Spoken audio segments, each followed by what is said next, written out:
Richmond, Vermont. Let's get started. I'm going to talk about raised beds today, and there are a number of raised bed items that you can use other than building one out in the garden out of 2x4s and 2x6s. I have 3 examples of something that you could use for a raised bed, and I'll start with the messiest one first. This, of course, is a bag of garden soil, and yes, it is a raised bed. What makes it a raised bed? Well, it's going to have soil contact, but that it sets above the soil level. It gets warmer, and it contains the moisture. Also, using garden soil that has a fertilizer included in it assures your plant of getting a, I think it's a time-release fertilizer that's in there. So I'm going to use this bag for putting in 2 plants, and the example I'm going to use would be for 2 tomato plants. Now, I'm not actually going to put tomato plants in today, but I'll show you on this side. I would make an X with my sheetrock tool or box cutter, then just tuck these little tabs underneath, and I can see this nice rich soil. I would take an implement, a proper implement, make a hole, and make sure that the soil is loose enough so that when I put the roots in, I'm not compressing the roots, because if you compress the roots of the plant, it really has to work hard to recover, and there is a recovery time when you transplant a plant. So this is an example. I would put a tomato plant in here, another one here, or I could put in a pepper plant and a tomato plant. They're compatible. Or if I wanted to put in basil plants, I would make this hold 4 transplants. I would do the X pattern, turn back the tabs, and I could plant 4 basil plants in this. So I've got 2 basil plants here, and I would have 2 basil plants here, or I could have 3, a tomato plant and 2 basil. You can have different varieties of basil. You could also use this as a marigold. And if you put a marigold in here, what it is marigolds act as pollinators. So you would have pollinators, bees coming in, and they would effectively pollinate the marigold. They would be drawn to the marigold, but the bonus is that you would get the other plants that you sistered with it pollinated as well. So this is another example, believe it or not, of a raised bed. What makes it a raised bed? Well, the fact that it is going to set above the soil, and even though it's a box, it is printed with, I don't want to say food grade ink, but it's a biodegradable ink. It's not a toxic ink. It's one that is compatible with soil. And in the bottom of the box, just regular cardboard. But inevitably, when this starts to deteriorate, and it will over one season, I want to put something down inside, and this is just a cereal box. So I put that down to cover the seams, and covering the seams forces the weeds to mind their own business and go their own way.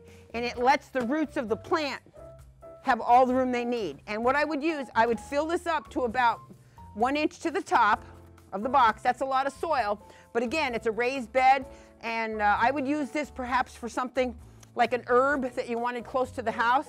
This would be an example. This is a chive plant, and if you filled it with soil to 1 inch, you would have that chive plant here, and you might have a basil here, or cilantro here, or parsley over here. So this one little box could hold 4 herbs for your culinary delight. And I wouldn't necessarily put drainage holes in the bottom, because being cardboard, the water is going to wick out. So you just make sure that it has soil contact. Don't set it up because it's going to dry out. It has to have soil contact. If it dries out, you have a pretty good chance of losing the herbs. So that's number 2. This is an example of if you had plant pots that you wanted to set in the soil. This is a little too tall for this, but imagine that this is one of the plant pots. And this is just an example of if this box was set into the soil. This is an example of the depth you might go. But again, this shows you what this would be the soil line for the surface. And if you have the plant pot sticking up over the top, then this will have plant contact, full contact with the soil. Here, yeah, I'll just do this. We'll just do this. So this would be an example of how you would see underneath the soil a cutaway, but this is going to be even with the top of this raised bed per se. You could use all manner of boxes, wooden boxes as well as cardboard, to create this. I had someone build this for me specifically to do cuttings with. I set glass containers in for cuttings, but this also works very well as an example for raised beds. I'll leave that guy there for a while. But just as an example, you want to set it to the soil level. You want to get this into the soil 3 or 4 inches. And when it has soil contact, again, back to the cardboard, when it has soil contact, it doesn't dry out. It allows you, oh gee, go out there and get me some herbs. You can see immediately where they are. This high boy, if you will, the high sides, does also act as a protector. You don't have to worry about rodents. This is all the protection you need for your plants. And if they're sitting in their raised bed, say, okay, so here's the chives. And again, you might have parsley, basil, and cilantro in this, but you know specifically where it is. Very seldom do you have slugs or anything. Bunny rabbits don't go over the top of this usually. They may, but they don't typically like onions. Weed control. When you're identifying a place in your own landscape to put a formal raised bed, meaning you're going to build it out of dimensional lumber, you want to be sure to mow that grass down tight. You can cover the soil with cardboard, and cardboard does not allow the weeds typically to penetrate, and this is thin cardboard, but I would still use a couple layers of it. You can use plastic, you can use newspapers. A lot of times you'll see moving boxes advertised. We have moving boxes, to come and get them. I worked in a greenhouse, and quite often in the fall I would pick up their pumpkin boxes. They're 4 feet tall, 4 feet wide, 4 feet across. So I would cut those down a couple sides and lay those 4x4 pieces down, overlapping, so that the weeds couldn't come up through, and they'll last a few years. And each year that they give me more, I have another year of protection. Why do you use a raised bed? You can start your plants sooner. The soil is warmer, as it, of course, you would understand, it sets above the soil. And how do you establish your raised bed? Well, let's go back to the soil bag.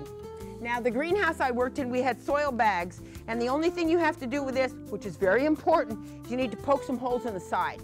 And that allows the water that comes, actually there's holes already in this one. Thank you, Miracle Grow.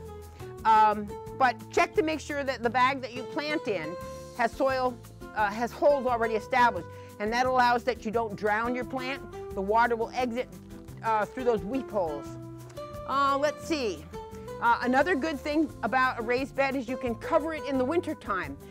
For example, if this was a fully functioning raised bed made out of dimensional lumber, I might have 4 posts on the side, and I could cover it so that you would have some frost protection either in the spring or in the fall as your growing season would extend. And in the fall, what you want to do after you've harvested everything and taken out all the dead debris, you probably want to cover it. And why would you cover it? You would cover it to avoid unwanted leaves or weed seeds blowing in on the wind. Once you've gone to all the work to establishing your raised bed, you don't want it to be confounded by a bunch of weed seeds blowing in. So, under the soil for maximum soil contact. Don't let the roots dry out. Make sure there's soil contact. That's about it for today. Happy gardening.